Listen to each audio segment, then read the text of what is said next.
The cafeteria tray hit Liam Hart square in the chest, splashing lukewarm soup across his uniform. Laughter erupted around him like wildfire, echoing off the marble walls of Crestwood Institute's dining hall. He stood frozen, feeling the liquid seep through his shirt, watching as 200 students turned to witness his humiliation. "Oops," Caleb Thorne drawled from his throne-like seat at the center table, surrounded by his usual entourage. "Guess you should have moved faster, scholarship boy." Liam's jaw tightened, but he said nothing. He'd learned that silence was survival here. Fighting back only made things worse. Instead, he bent down to retrieve the tray, ignoring the jeers and the phone cameras pointed his direction. Another viral moment for the Crestwood social media pages. Another day of being invisible while somehow always being the center of the worst kind of attention.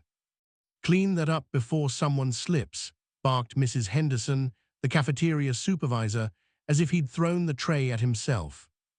As Liam grabbed paper towels from the dispenser, his phone buzzed in his pocket. A notification only he would recognize, a security alert from Subsystem 7. His fingers stilled for just a moment before continuing to wipe the floor. Not here, not now. Whatever was happening in the network could wait until he reached safety. Caleb's voice cut through his thoughts. "You know what I don't get, Hart? Why you even bother coming here? This school costs more per year than your entire neighborhood is worth." Liam kept his eyes down, scrubbing at the spilled soup. The irony was so thick he could taste it, sharper than the bitter cafeteria coffee. If only Caleb knew, if only any of them knew. "Leave him alone, Caleb," a quiet voice said. Maya Chen, one of the few students who occasionally showed him kindness, stood a few tables away with her arms crossed. "Oh, defending your charity case boyfriend," Caleb's friend Derek laughed. "That's cute, Maya, really." Maya's face flushed, but she didn't back down. "I'm just saying there's no need to be cruel." "Cruel?" Caleb stood, his 6-foot frame towering over the surrounding tables. "I'm not being cruel, I'm being honest. Hart doesn't belong here. He should be at some public school where the standards match his situation." Liam finished cleaning and stood, keeping his expression carefully neutral. He'd perfected this mask over the past 3 years, the face of someone who didn't care, who couldn't be touched by their words. It was the same face he'd worn to his parents' funeral 5 years ago, the same face he wore every morning when he looked in the mirror and reminded himself why he had to stay hidden. "I've got class," Liam muttered, pushing past the crowd. "That's right, run away," Caleb called after him, "just like you always do." Liam walked through the corridors of Crestwood Institute, past walls lined with portraits of distinguished alumni, past trophy cases displaying decades of academic and athletic achievements.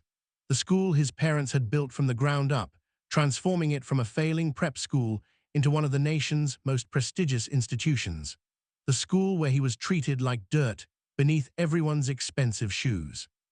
His phone buzzed again, 2 more security alerts. Something was definitely wrong. He ducked into a restricted maintenance corridor, one of dozens throughout the school that most people didn't know existed. He pressed his thumb against what appeared to be a standard electrical panel, feeling the biometric scanner verify his identity. A section of wall slid open silently, revealing a steel staircase descending into darkness. Liam glanced back once to ensure he was alone, then disappeared into the passage. The door sealed behind him with a soft hiss. The descent took 2 minutes, steps echoing in the enclosed space. Motion-activated lights flickered on as he moved deeper beneath the school, past layers of foundation and rock, into a space that existed on no official blueprints. His sanctuary, his secret, his laboratory. The steel door at the bottom required 3 separate authentication methods: fingerprint, retinal scan, and a 16-digit code that changed daily based on an algorithm only he knew. When it finally opened, Liam stepped into a space that would have made most tech companies jealous. The laboratory stretched across 5,000 square feet, carved from the bedrock beneath Crestwood Institute. Holographic displays floated in the air, showing real-time data from every system in the school. Servers hummed quietly in climate-controlled cases. A workbench covered in partially assembled devices occupied one corner, while another held a small living area bed, kitchenette, bathroom, everything he needed to disappear from the world above. "Welcome back, Liam," a smooth, synthetic voice greeted him. "You have 17 urgent notifications." "Show me the security alerts, Arya," Liam said, shrugging off his stained uniform jacket. Arya Adaptive Response and Intelligence Assistant was his greatest creation, an AI system he'd been developing since he was 14. Her holographic avatar materialized beside him, a simple geometric pattern that pulsed with soft blue light. "Multiple intrusion attempts detected across the school's network," Arya reported. "Someone is systematically probing our firewalls, testing for vulnerabilities." Liam moved to the main console, fingers flying across haptic keyboards as data streamed across multiple screens. "Show me the attack patterns." The displays shifted, showing network traffic flows like rivers of light. Red indicators marked the points of attack, dozens of them, hitting different systems simultaneously. "This isn't random," Liam muttered. "These are coordinated strikes, professional." "Agreed," Arya said. "The techniques match known patterns from several high-level hacking groups, but there's something unusual about the target selection." "What do you mean?" "They're not going after financial systems or student records. They're probing the infrastructure management systems, power, security, environmental controls. It's as if they're mapping the building's nervous system." A chill ran down Liam's spine. He pulled up another screen, this one showing the school's ownership documents. There he was, listed as the majority shareholder through a trust that would become fully his on his 18th birthday, now just 3 weeks away. "Could they know?" he asked quietly. "Impossible to determine without more data," Arya replied. "Your identity has been carefully protected. All transactions are routed through multiple shell corporations. Even the school's board of directors believes the majority shareholder is a reclusive overseas investor." Liam stared at the photograph on his desk, his parents, smiling at the camera during Crestwood's grand reopening ceremony. His mother, Evelyn Hart, had been a software engineer. His father, Marcus Hart, a venture capitalist with a gift for seeing potential where others saw risk. Together, they'd rescued Crestwood from bankruptcy, investing not just money, but their vision of what education could be. They'd died in a car accident when Liam was 13, or at least that's what the official report said.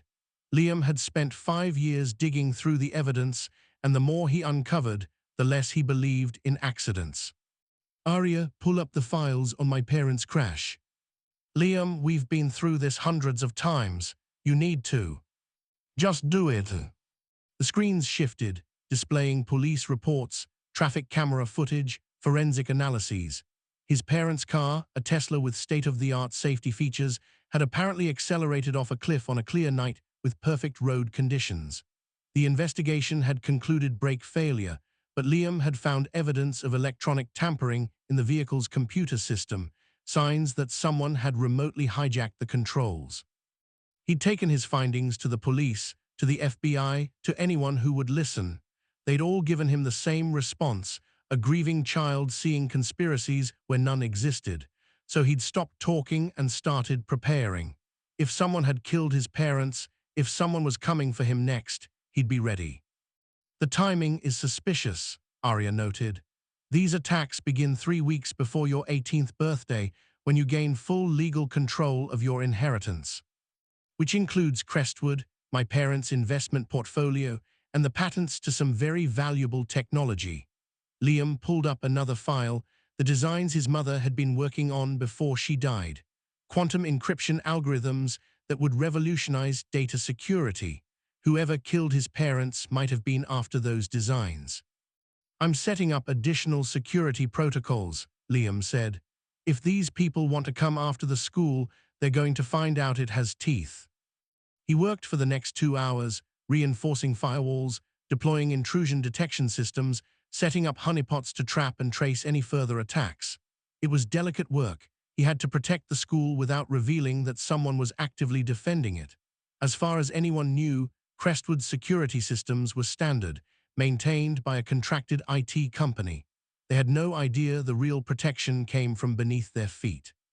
His stomach growled, reminding him he'd missed lunch thanks to Caleb's latest performance.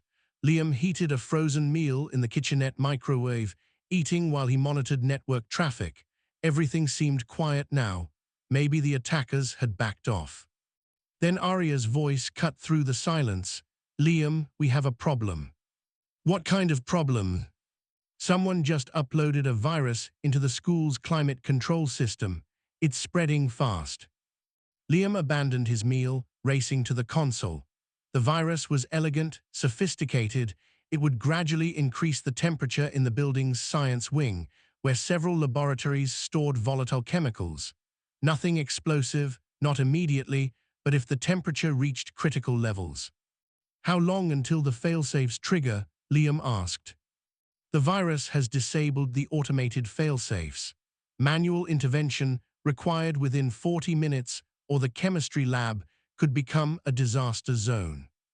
Liam swore he could fix this remotely, but it would take time they might not have, or he could go up there himself. "Show me the science wing cameras." The screens displayed multiple views of the third floor. Students moved between classes, completely unaware of the danger building around them. In one corridor, he spotted Caleb and his crew heading toward the chemistry lab for their afternoon session. For a brief, dark moment, Liam considered doing nothing.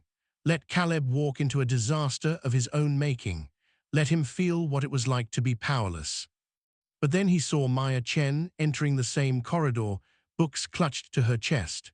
And behind her, dozens of other students who'd never done anything to deserve what was coming. "I'm going up," Liam said, grabbing a small device from his workbench, a portable terminal he'd designed for emergency fieldwork. "That's risky," Arya warned, "if you're seen." "I'll be careful, keep monitoring the virus, tell me if anything changes." Liam took the stairs 2 at a time, emerging into the maintenance corridor. He checked his watch, 35 minutes until potential catastrophe. He needed to reach the environmental control room, access the manual override, and purge the virus before it could complete its work. The control room was in the basement, accessible through a service tunnel that ran beneath the school. Liam navigated the familiar passages, his portable terminal showing him the virus's progression. It was adapting, evolving, fighting against the system's remaining defenses. Whoever wrote this code was good, very good. He reached the control room and plugged his device into the main terminal. Lines of code scrolled across the screen as he worked, his fingers dancing across the keyboard with practiced precision.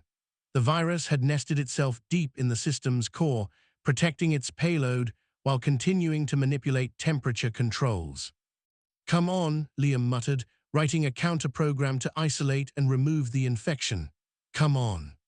20 minutes left. The temperature in the science wing had risen 3 degrees above normal, not dangerous yet, but trending in the wrong direction. His counter-program hit a wall. The virus had encryption he'd never seen before. Military grade, possibly government level. Who were these people? "Arya, I need the quantum decryption algorithms. Now." "Uploading," the AI responded through his earpiece. "Liam, you should know the virus just spawned 3 copies of itself. It's learning from your attacks." 15 minutes. Liam shifted tactics, no longer trying to destroy the virus, but to redirect it, convince it that its mission was complete.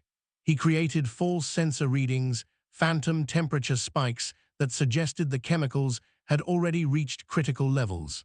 The virus paused, processing the new data. "That's right," Liam whispered. "Job done, you can go home now." The virus hesitated, then began withdrawing, pulling itself out of the system to avoid detection after its supposed success. Liam struck, slamming digital barriers in place, trapping the virus in an isolated partition where it could be studied. 10 minutes. He manually reset the temperature controls, watching as the readings in the science wing began dropping back to normal levels. Crisis averted, disaster prevented, and nobody would ever know how close they'd come. Liam sagged against the control panel, heart pounding. that had been too close. These attackers were escalating, moving from probing to direct action. They weren't just mapping the school's systems anymore, they were trying to cause real damage. Arya analyzed the virus. I want to know everything about it. Already working on it. Preliminary analysis suggests the code shares similarities with malware used in several high-profile corporate espionage cases. These people are professionals, Liam. This isn't some random hacking group. Liam made his way back to the laboratory, his mind racing. Professional hackers, sophisticated attacks, perfect timing before his 18th birthday. This had to be connected to his parents' death. Someone didn't want him claiming his inheritance. But who, and why wait until now? He spent the rest of the afternoon reinforcing security systems, deploying AI-driven monitoring protocols that would alert him to the slightest suspicious activity.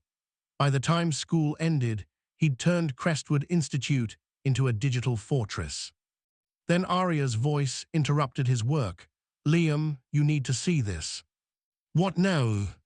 Someone just posted something on the school's social media. You're not going to like it. The screen showed Crestwood's official message board, where students shared announcements and gossip. The latest post, uploaded anonymously, showed security camera footage, grainy but unmistakable. Liam Hart entering the maintenance corridor. Liam Hart pressing his hand against the electrical panel. The wall sliding open. Liam Hart disappearing into a passage that wasn't supposed to exist.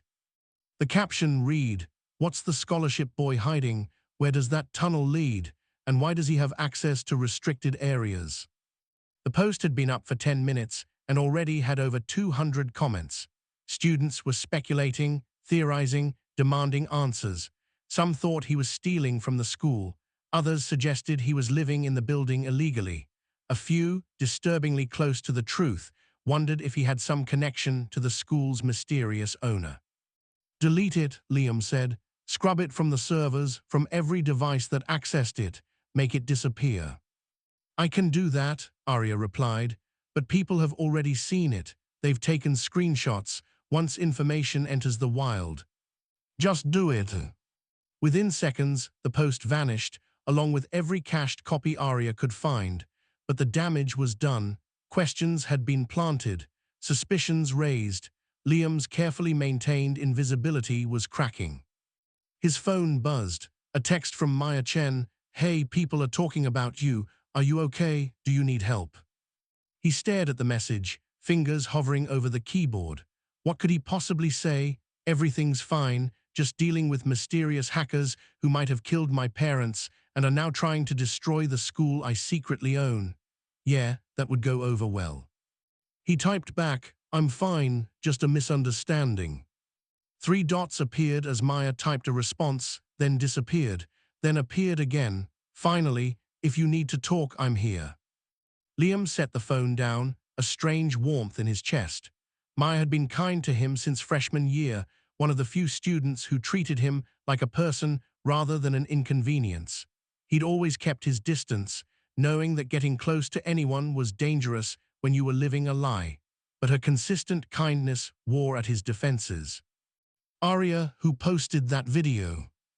Unknown, the account was created specifically for that post, routed through multiple proxies.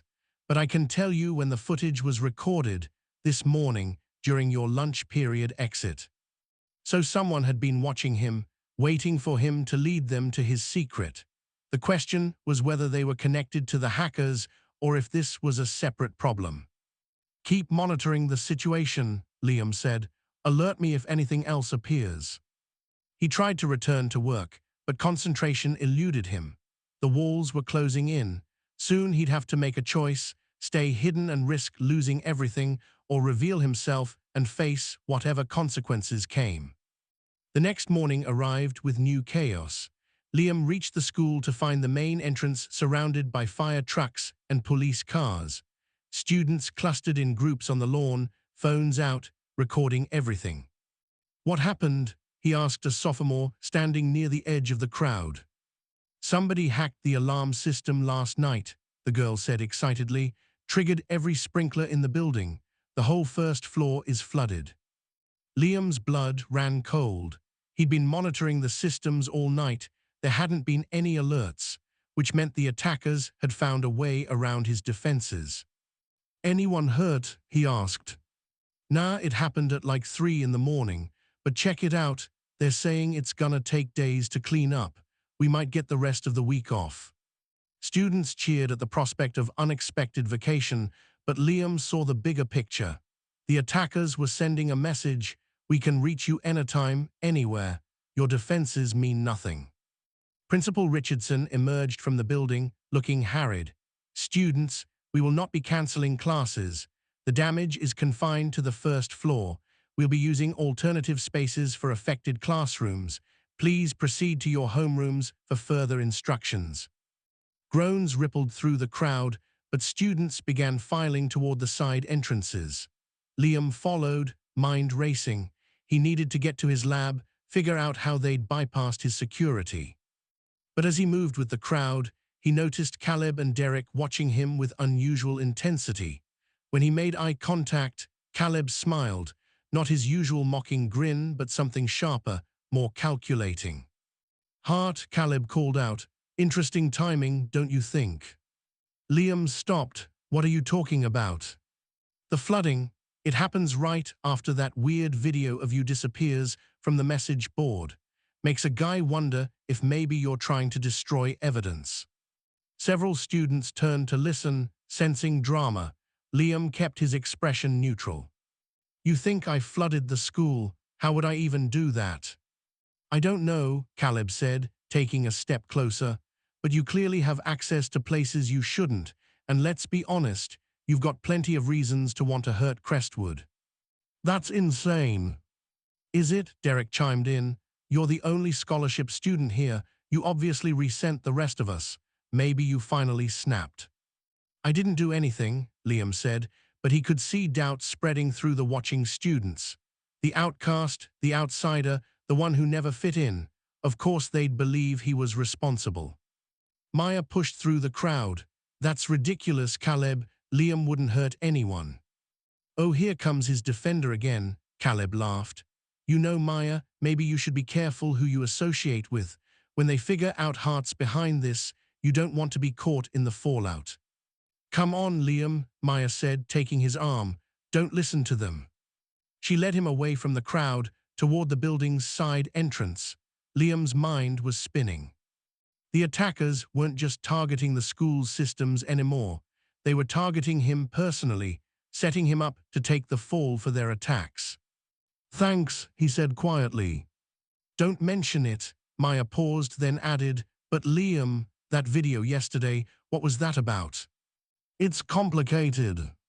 "That's not really an answer." He looked at her, at the genuine concern in her eyes, and felt something crack inside him. He was so tired of lying, so tired of pretending to be helpless when he was anything but. "I can't explain right now," he said, "but I promise I'm not trying to hurt anyone. The opposite, actually." Maya studied him for a long moment. "I believe you, just be careful, okay? I get the feeling something bigger is happening here." If only she knew. Classes that day were disrupted, teachers struggling to adapt to the makeshift arrangements. Liam barely paid attention, his mind on the laboratory below. He needed to analyze how the attackers had breached his security, but he couldn't risk drawing more attention by disappearing. During lunch, he received an email on his secure private account, the one only 3 people in the world knew existed. The subject line read, "We know who you are." Liam's heart stopped. He opened the message with shaking fingers. "Dear Mr. Hart, we've been watching you for quite some time. Very impressive, hiding your identity so thoroughly, but all secrets come out eventually. We have a proposition for you. Surrender your controlling interest in Crestwood Institute and your parents' research to us, and the attacks will stop. Refuse, and things will get much worse. You have 48 hours to decide. Don't bother trying to trace this message. You won't like what you find." Liam read it 3 times, fury building with each pass. These people had killed his parents, had terrorized the school, and now they were trying to extort him. He typed a response, "Who are you? What do you want with my parents' research?" The reply came within seconds. Questions. Let's just say your mother discovered something very valuable, something worth killing for. The clock is ticking, Mr. Hart, 48 hours. Liam closed his laptop before he could do something stupid like threaten them back. He needed to think, to plan.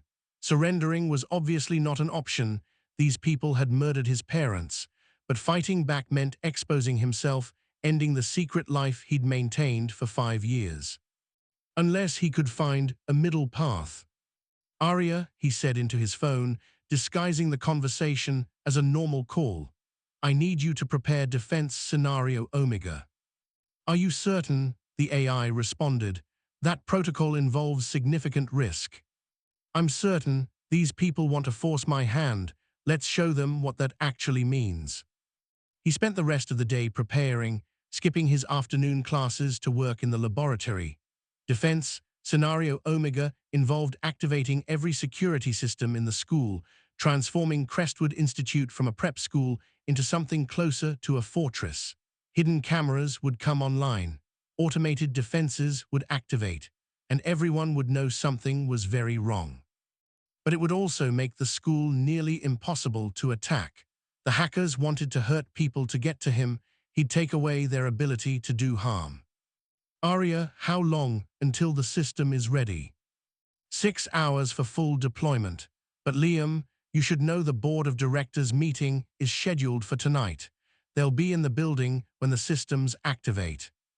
Liam paused. The board, 7 people who thought they were running Crestwood Institute, unaware that a 17-year-old owned 70% of the shares through a carefully structured trust.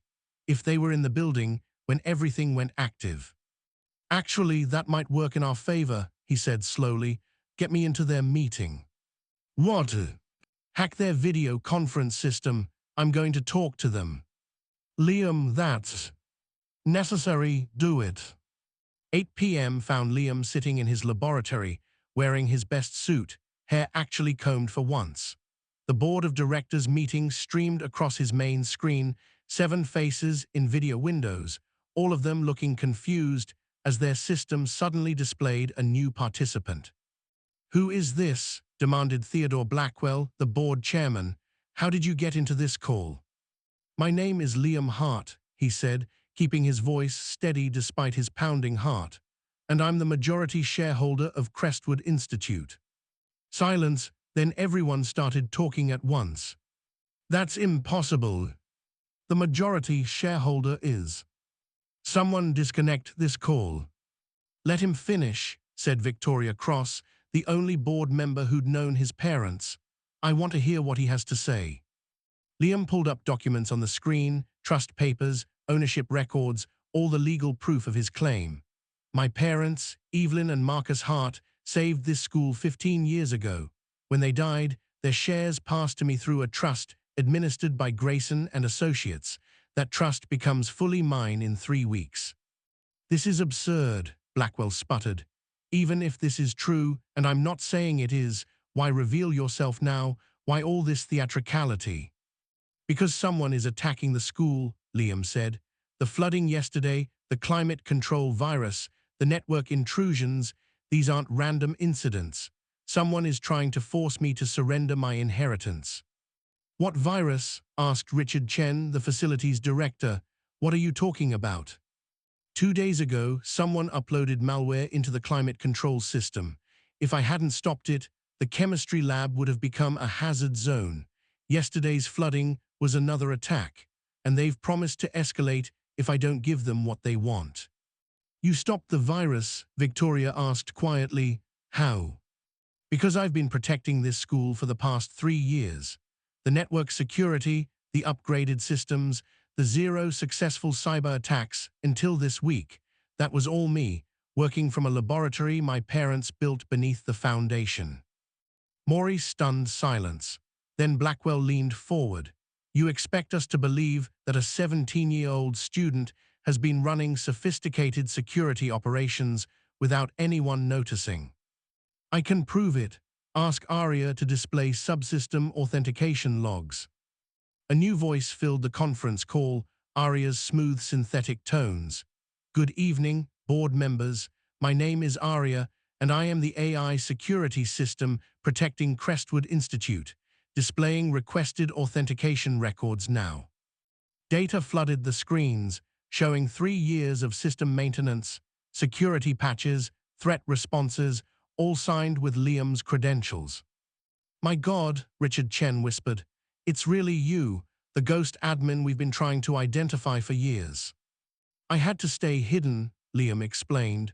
"I had reason to believe my parents' death wasn't an accident. Someone wanted their research. And they might come after me next. So I became invisible, the scholarship student nobody paid attention to." "But you're not invisible anymore," Victoria said. "If these attackers know who you are, then I need to stop hiding and start fighting, which is why I'm activating the full security protocols tonight. Every defensive system my parents installed, every upgrade I've made, all of it comes online. This school becomes a fortress." "You're talking about turning Crestwood Institute into an armed camp," Blackwell protested. "I'm talking about protecting 700 students from people who have already proven they're willing to hurt innocents to get what they want." "This is madness," Blackwell said. "I move that we contact the authorities immediately." "I second that," said another board member. "Wait," Victoria said. "Liam, if you activate these systems, what happens to you? You'll be exposed. Everyone will know." "They're going to know anyway. The attackers made sure of that. At least this way I control the narrative." He took a deep breath. "I'm done hiding. I'm done pretending to be weak. These people killed my parents, and they're threatening my school. Time to show them what a heart is capable of." The board argued for another 20 minutes, but ultimately, Victoria convinced them to let Liam proceed. He had the legal authority as majority shareholder, and calling the police without evidence would only complicate matters. Better to activate the defenses and deal with the questions later. At midnight, Liam initiated Defense Scenario Omega. Throughout Crestwood Institute, hidden panels slid open, revealing security cameras that had been dormant for years. Automated systems hummed to life. Emergency barriers dropped into place at key access points. The building transformed, showing its true nature as something far more than a simple prep school. Students who'd stayed late for various activities found themselves suddenly aware they were being watched. Security guards discovered their basic systems had been replaced by something far more sophisticated. And in homes across the city, board members watched their phones light up with alerts as the school announced itself to the world. By morning, news vans surrounded Crestwood Institute. Someone, probably one of the students, had posted videos of the security activation, and the media was demanding answers. Principal Richardson stood at the front gates looking shell-shocked as reporters shouted questions about the secret fortress in their midst. Liam watched from his laboratory, monitors showing every angle. This was it, the moment everything changed. "Aria, open a channel to the student body, audio only." "Channel opened." "Students and faculty of Crestwood Institute," Liam began, his voice echoing through every speaker in the building. "My name is Liam Hart, and I owe you all an explanation." In classrooms throughout the school, students stopped talking. Teachers paused mid-lecture. Even the news crews outside fell silent, picking up the audio through the school's external speakers. "For the past 3 years, I've attended this school as a scholarship student. Most of you ignored me, some of you bullied me, all of you thought I was nobody. But the truth is, I'm the majority shareholder of Crestwood Institute. This school belongs to my family." Chaos erupted in every room, but Liam continued. "My parents, Evelyn and Marcus Hart, saved Crestwood from bankruptcy 15 years ago. They invested everything they had to make it what it is today. 5 years ago, they were murdered. The official story says car accident, but I know better. Someone wanted the research my mother was developing. Someone wanted them dead." He paused, letting that sink in. "That same someone has been attacking our school this week. The flooding, the system malfunctions, all of it was aimed at me, at forcing me to surrender my inheritance. But I won't. This school is my parents' legacy, and I'll protect it with everything I have." The security systems you're seeing activated are what my parents installed years ago. They built Crestwood to be more than just a school. They built it to be safe, to be secure, to be a place where students could learn without fear. I've been maintaining those systems from a laboratory beneath the foundation, working every day to keep you all safe, even as you looked right through me. In the cafeteria, Caleb Thorne stood frozen, his face pale. Around him, his friends looked equally stunned. The nobody they'd tormented, the scholarship boy they'd mocked, he owned their world. "I'm done hiding," Liam continued. "These attackers want a fight, they're going to get one, but I need your help, all of you. These people are dangerous, and they're not going to stop just because I've exposed myself. So I'm asking you to stay alert, report anything suspicious, and trust that I know what I'm doing. I know most of you have no reason to trust me.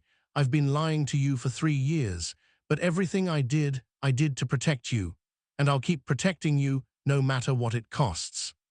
Classes are cancelled for the rest of the week while we implement additional security measures. Please exit the building in an orderly fashion. And I'm sorry for the deception, for the secrets, for everything, but I'm not sorry for keeping you safe. The audio cut off. Liam sagged in his chair, adrenaline draining away. It was done. The secret was out. Everything would change now. Aria, status report. Social media is exploding. News outlets are running your story. And Liam, you have about 50 million people trying to call you right now. Great. Also, the attackers just sent a new message. His screen displayed a single line. "Brave speech, Mr. Hart. Let's see if you can back it up. Tonight, midnight, we're coming for you. Hope your defenses are as good as you think." Liam smiled grimly. "Aria, prepare for combat operations. Time to show these bastards what they're dealing with." The day passed in a blur of interviews, police questions, and media attention. Principal Richardson had resigned, unable to cope with the revelation.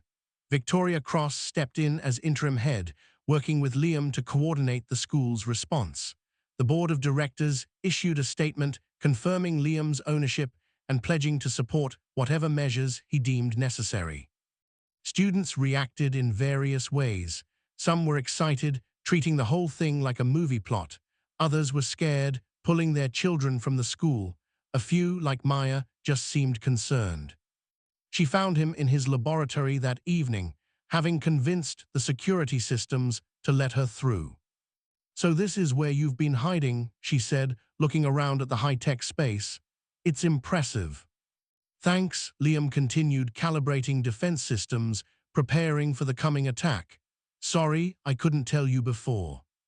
"I get it, you were protecting yourself." She moved closer. "But you don't have to do this alone anymore. Let me help." "Maya, these people are dangerous." "So are you, apparently. Liam, you've been fighting by yourself for years. Let someone have your back for once." He looked at her, this girl who'd shown him kindness when no one else would, and felt his defenses crumble a little more. "Okay," he said quietly, "I could use the help." They worked through the evening, Maya quickly grasping the basics of the security systems. Liam explained the attack patterns, the evidence he'd gathered about his parents' murder, the threats he'd received. She listened without judgment, asking smart questions, offering insights he hadn't considered. "These people sound desperate," she said, "like they're running out of time." "My 18th birthday," Liam realized. "Once I turn 18, the trust dissolves completely. Everything becomes legally mine, no questions asked. Right now, they could still argue that a minor can't properly control such assets, could tie things up in court, but in 3 weeks, you become untouchable, so they need to make their move now." "Exactly," Liam said, "which means tonight's attack is probably their endgame, everything they've got." At 11:45, Aria's voice cut through the laboratory. Multiple vehicles approaching the school perimeter. Black SUVs, no license plates. Occupants are armed. Liam pulled up the external cameras. 6 vehicles, at least 4 people per vehicle. Professional gear, military-grade equipment. These weren't hackers anymore. This was a strike team. "Aria, lockdown protocol. Seal all entrances. Activate perimeter defenses." Throughout Crestwood Institute, steel barriers slammed down over windows and doors. The beautiful prep school transformed into a bunker. Motion sensors activated, infrared cameras switched on, and hidden defensive systems powered up. Liam, what are those? Maya pointed at cylindrical devices rising from concealed positions around the building's exterior. Non-lethal deterrents, sonic disruptors, flashbang launchers, foam projectors. My parents didn't want anyone hurt, but they wanted the school defensible. The SUVs stopped at the main gate. Figures in tactical gear emerged, moving with military precision. One of them approached the gate with what looked like cutting equipment. "Aria, external speakers, let me talk to them." Liam's voice boomed across the grounds. "You're trespassing on private property. Leave now and I won't press charges." One of the figures looked up at the nearest camera. Even through the tactical mask, Liam could see the smile. "Mr. Hart," a distorted voice replied through their communication system. "We're not here for conversation. Surrender your parents' research and we leave peacefully." "You killed them, didn't you, my parents?" "They refused to be reasonable, just like you're doing now. Don't make the same mistake they did." Rage flooded through Liam, hot and fierce. These were the people who'd orphaned him, who'd stolen his family, who'd forced him into 5 years of hiding and fear. "Aria," he said quietly, "show them what reasonable looks like." The sonic disruptors activated, emitting a frequency that made the attackers stumble back, hands to their ears despite their helmets. One of them raised a weapon, firing at the nearest camera. The bullet ricocheted off ballistic glass. "You modified a prep school into a military installation," the voice said, genuine surprise evident. "My parents were thorough. Last chance, leave now." Instead, they pulled out heavier equipment. Plasma cutters, shaped charges, electromagnetic pulse devices. They were preparing for a serious assault. "They're really doing this," Maya breathed beside him. "Get to the safe room," Liam said. "Behind that wall panel there's—" "I'm not leaving you." "Maya, you said I could help, so let me help." He wanted to argue, but there wasn't time. The attackers had placed charges on the main gate. "Aria, all students and faculty have been evacuated." "Affirmative. The building is clear except for your location." "Good. Activate Defense Grid Delta." The charges exploded, blowing the gate apart. The attackers moved forward and immediately found themselves caught in a web of foam that erupted from hidden launchers, expanding rapidly to immobilize anyone caught in its path. 3 attackers went down, struggling uselessly against the quick-hardening substance. The others scattered, adapting quickly. They were good, too good. "Military training," Liam muttered. "Aria, identify them." Facial recognition software analyzed what little was visible through their masks, cross-referencing with government databases.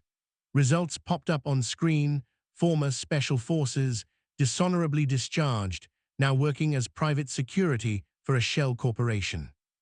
"Who hired you?" Liam demanded over the speakers. No answer. They'd reached the building's exterior wall, placing more charges. The explosion rocked the foundation, but the reinforced walls held. "They're trying to breach the first floor," Aria reported. "Should I activate the internal defenses?" "Not yet. Let them think they're making progress." Maya gripped the edge of the console. "What's your plan?" "Funnel them into a kill box. Not literally kill, just a place where they're vulnerable. See these corridors?" He highlighted sections on the map. "My parents designed choke points throughout the building. If I can get them into this area, we can trap them." The attackers breached the exterior wall, entering the first floor. Liam watched them move through the building with practiced efficiency, checking corners, covering each other. They knew what they were doing. "Aria, vent knockout gas into sections 4 through 7. That will spread to section 8, where you're located." "I know, we'll use rebreathers, do it." He and Maya donned emergency masks from a supply locker as gas began flooding the corridors above. The attackers noticed immediately, gas masks appearing from their packs.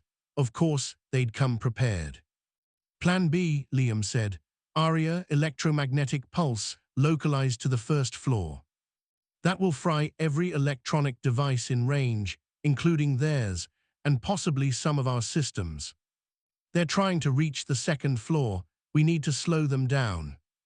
The EMP burst knocked out lights throughout the first floor, plunging it into darkness.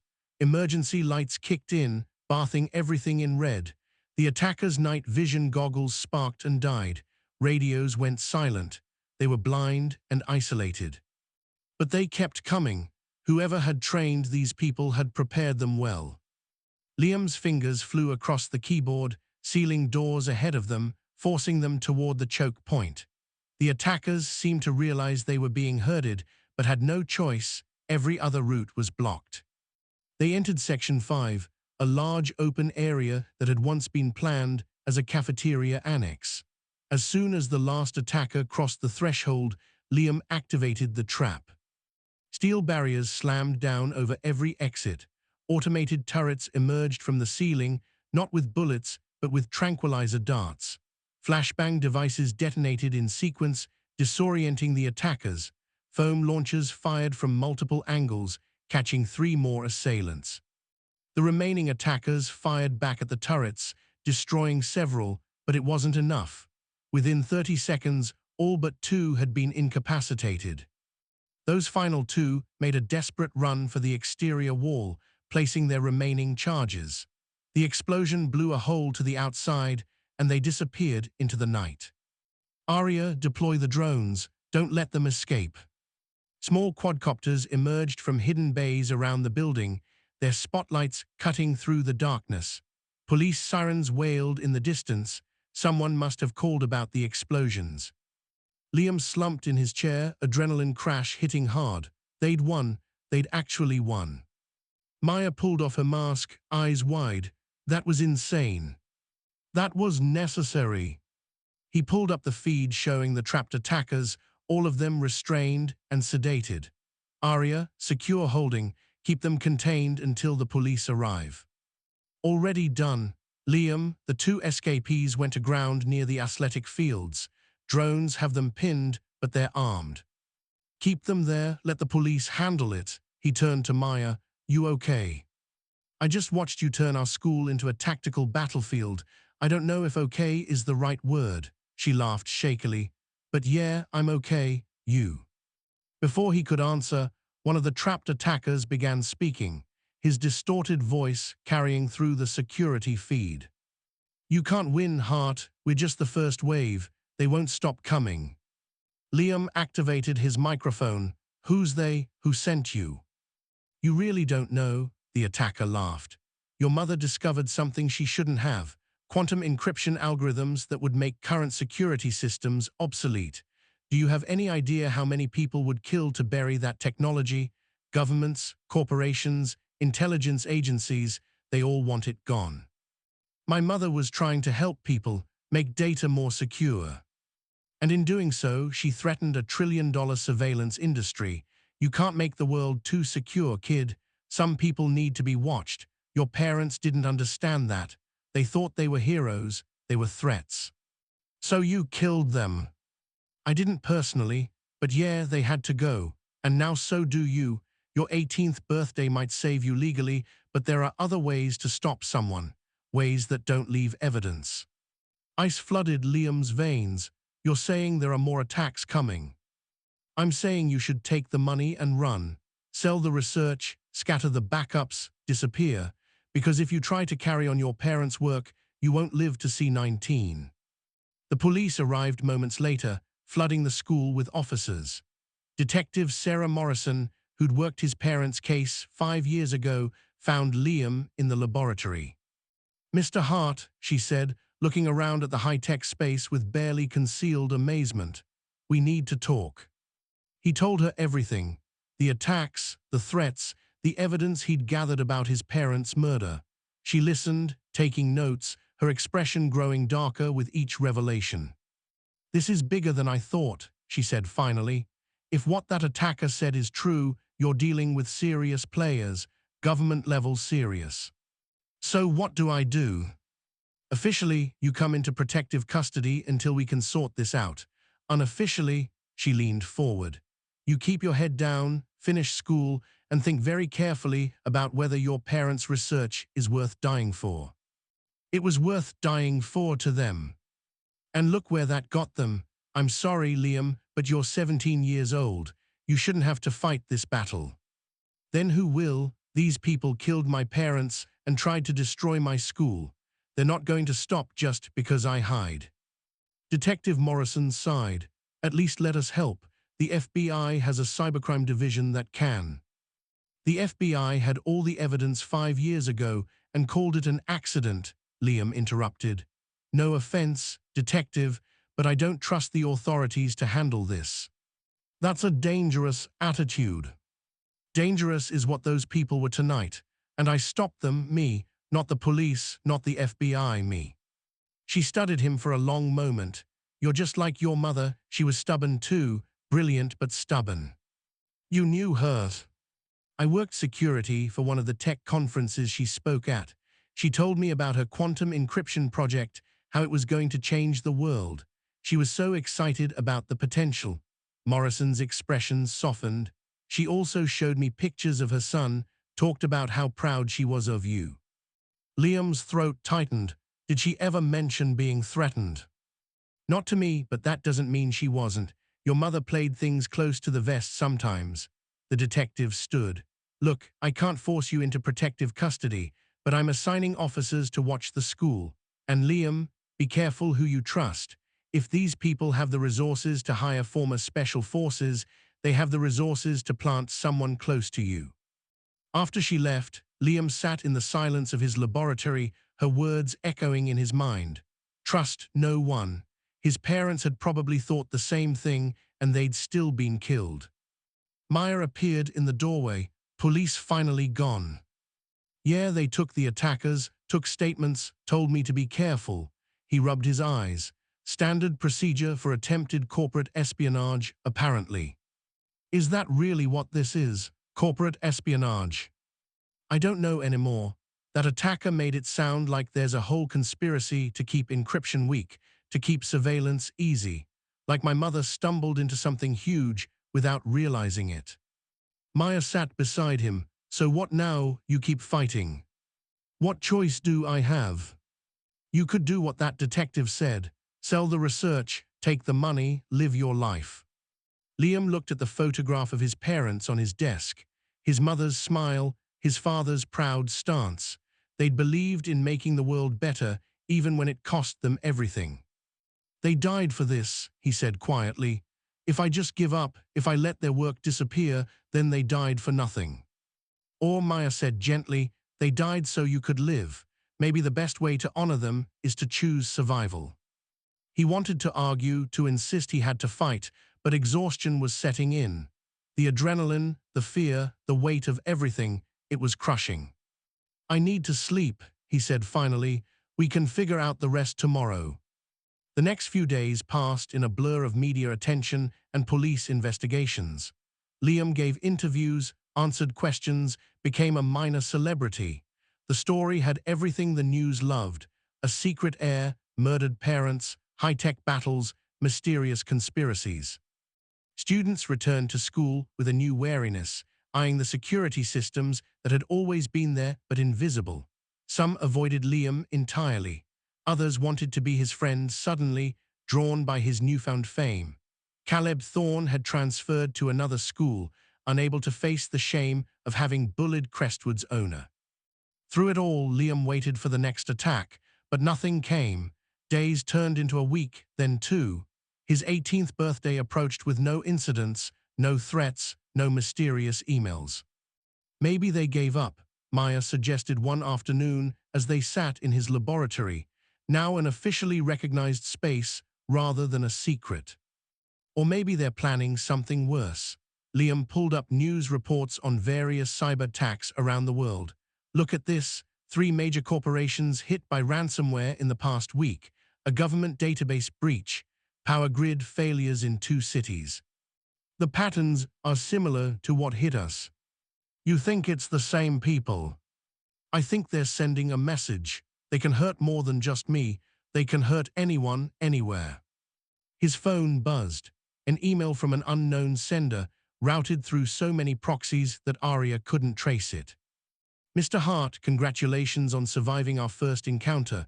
We underestimated you. That won't happen again. However, we're prepared to make you an offer. Your mother's research for a complete history of everyone involved in her death. Names, evidence, everything you need for justice. 24 hours to decide. After that, the offer expires and we resume more aggressive tactics. Choose wisely. Liam stared at the message, mind racing. They were offering him exactly what he'd wanted for 5 years, the truth about his parents' murder. All he had to do was surrender the research. It's a trap, Maya said, reading over his shoulder. Obviously, but what if it's not? What if they really would give me that information? And then what? You hand over your mother's work and they use it too. What? Keep the world less secure, keep surveillance easy. You'd be betraying everything she stood for. But I'd know who killed them. I could make them pay. Would your mother want that? Would she want you to sacrifice her life's work for revenge? Liam closed his eyes, thinking back to conversations with his mother about her research. She'd been so passionate about privacy, about giving people the tools to protect themselves from intrusive governments and corporations. She'd believed everyone deserved security, deserved the right to their own thoughts and communications. No, he said finally, she wouldn't want that. Then you know what you have to do. He typed a response, not interested in your offer, come at me again and I'll be ready. And when I am ready, I'm going public with my mother's research, free and open source, available to everyone. You can't stop progress forever. He hit send before he could second-guess himself. That's going to make them really angry, Maya said. Good, I'm tired of being scared. Time to go on offense. His 18th birthday arrived with surprising fanfare. Victoria Cross organized a small celebration at the school, inviting the board of directors and a few trusted students. It was strange, being celebrated after years of invisibility, but Liam found himself enjoying it. At midnight, when he officially gained full control of his inheritance, he made an announcement that surprised everyone.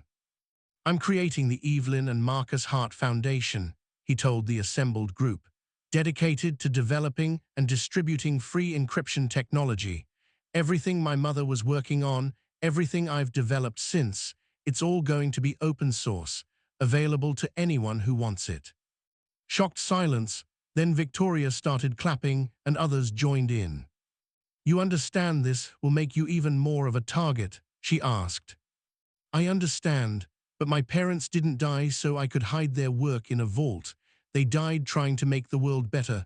Time I finished what they started. The foundation launched 2 weeks later with significant media coverage. Tech companies praised the move, privacy advocates cheered, and somewhere in the shadows, the people who'd killed his parents prepared their response. It came on a Tuesday afternoon. Liam was in class, advanced physics, ironically enough, when Arya's voice crackled through his earpiece. Liam, massive coordinated cyber attack detected.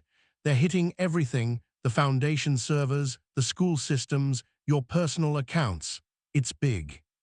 He raised his hand. May I be excused? I'm not feeling well.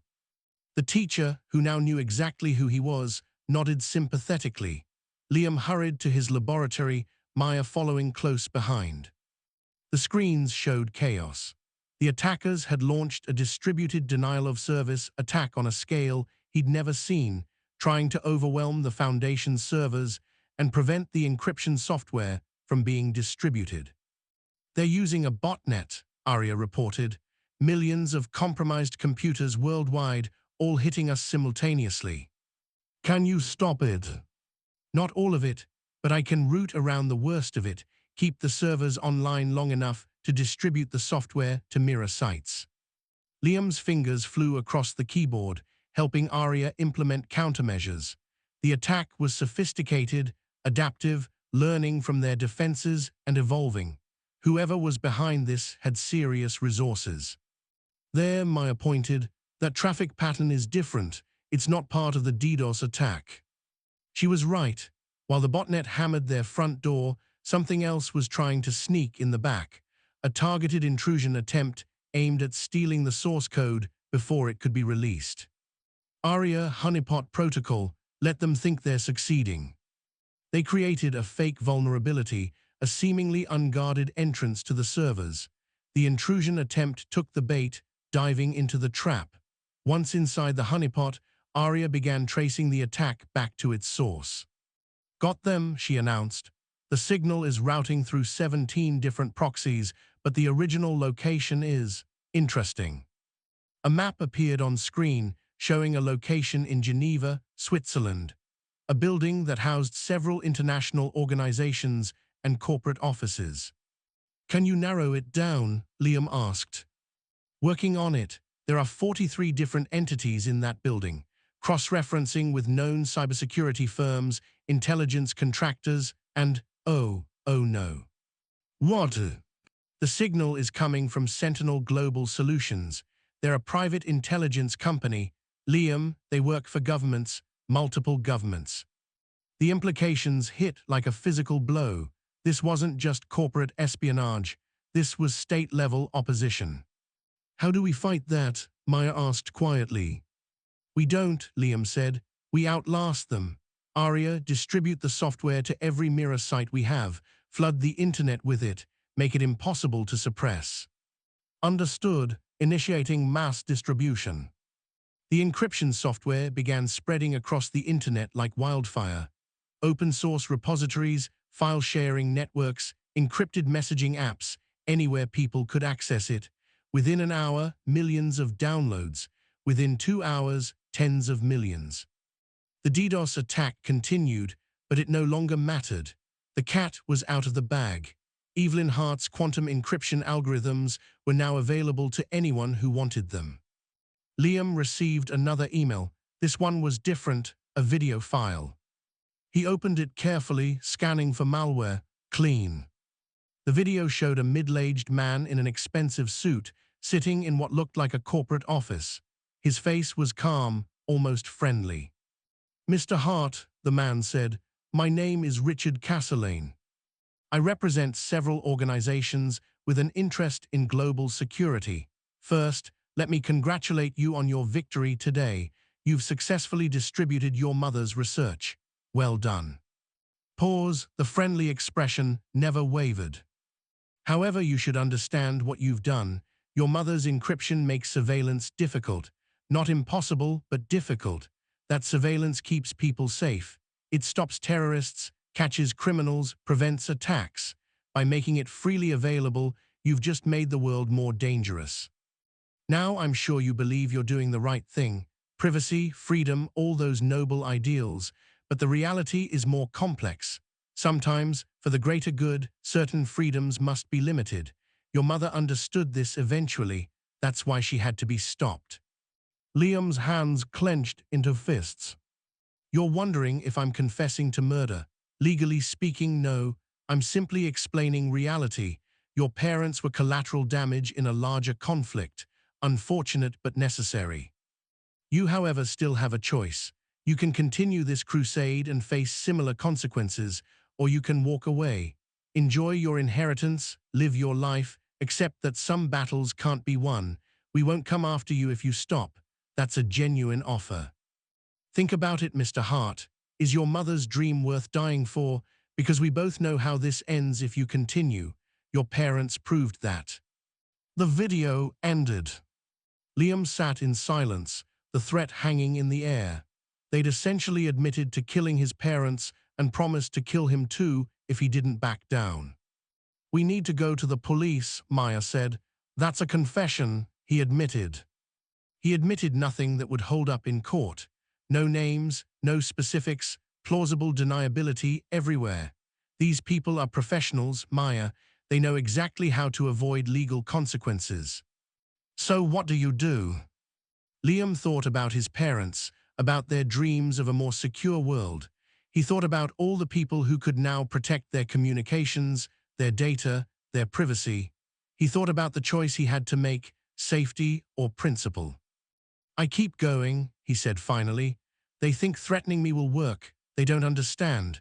This stopped being about me the moment we released that software. Millions of people are using it now. They can't kill all of us. But they can kill you. Maybe, probably, honestly, but some things are worth the risk. Maya took his hand. Then I guess we'd better make sure you survive long enough to see your mother's dream fully realized. If you've made it this far in the story, thank you for watching.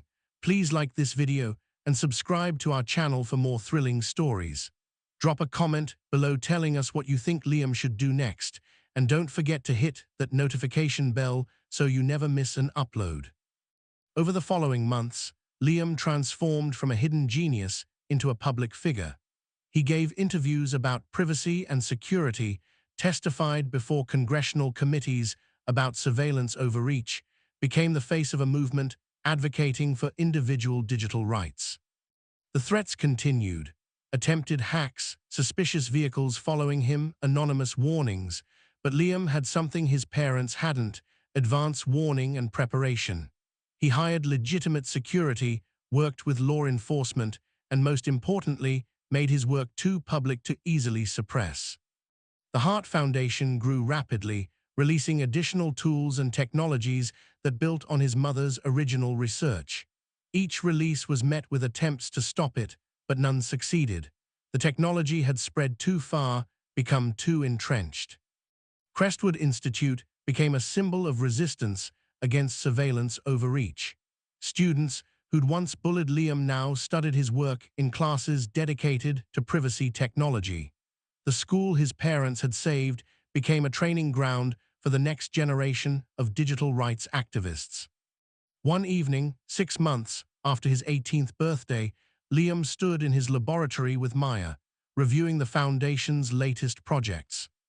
"Your mother would be proud," she said.